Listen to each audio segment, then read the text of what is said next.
It's what we call a mile, or a massively interactive live event. Pac-Man community, okay. And it's we're on Facebook.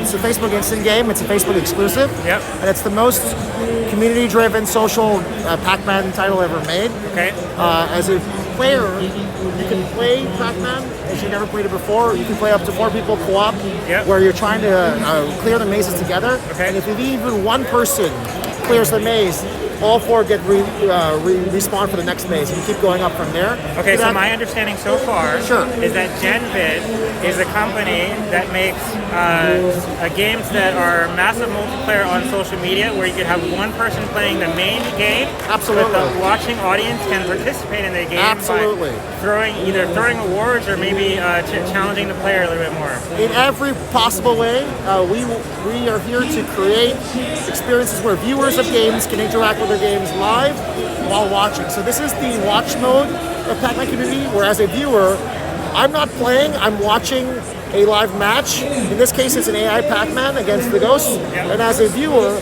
I'm cheering for Pac-Man, and if I hit certain thresholds, I'm powering up Pac-Man to go faster so he can do better against the Ghost. I can also cheer for the Ghosts and power up the Ghosts, such that there's a tug of war going on of who is supporting Pac-Man or who is supporting the Ghosts. So Genvid lets players participate in someone else's Pac-Man game, so friends and family can come together and play together in any way that the game development community can imagine. Absolutely. That is facilitated by the Genvid company. Absolutely. And so we create an SDK and tools that allow for this, and we also create the actual titles themselves. So we've recently announced that we're going to be powering the next Walking Dead title that's coming out this summer. So this is not just Pac-Man, they're also going to have Walking Dead. Yes. Tell us something about So a couple weeks ago we announced The Walking Dead The Last Mile, which is this title. It's going to be a Facebook exclusive, and it's built from the ground up to be this massively interactive live event that we're all about. Okay. So I can show you another example of what we did last year for Facebook. That is a completely different kind of experience in Pac-Man community, but it's also a mile. And it was called Rival Peak. Rival Peak was a 13-week interactive game show, reality television show, where we were following AI characters who were dropped in the Pacific Northwest. And this is a live stream on Facebook directly that could be accessed through anything that can connect to Facebook. And as a viewer, I'm dropped into Rival Peak, and I can follow any of the characters, help them along the way with what their activities are. And again, this is a live stream, no install. I'm not playing Rival Peak. I'm the conscience of these characters. Everything I did contributed. So tell me what's stopping this from being a VR thing, virtual reality thing? Nothing.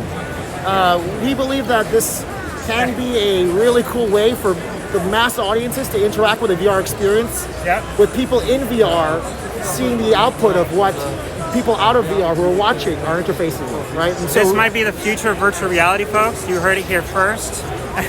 Pac-Man Community, which was launched in December, was actually announced by Mark Zuckerberg, and at the time he said it's the bridge to the metaverse, in that it's something that everyone can access. Anyone with a device can access a mile, and that's the whole idea. We want to increase accessibility. So the folks at Meta, the folks at Meta have said that today's internet infrastructure doesn't have the bandwidth for like the kind of metaverse that you see in the film Oasis, where everyone has Ready Player One, yes. Yeah, Ready Player One level graphics that are like retina resolution. We don't have the internet bandwidth for that yet, but this might be the stepping stone to the metaverse, when you can have different kinds of interactions with virtual reality and augmented reality and regular computers and internet tablets, where everyone, no matter what device they own, can interact with the future metaverse. We don't have to leave anybody out. Exactly. Rival Peak actually was most popular in terms of viewing statistics in India, Brazil, Mexico, the Philippines, and then the United States. And they were able to interface with graphics and interactivity that they could not on the traditional gaming or cloud gaming infrastructure.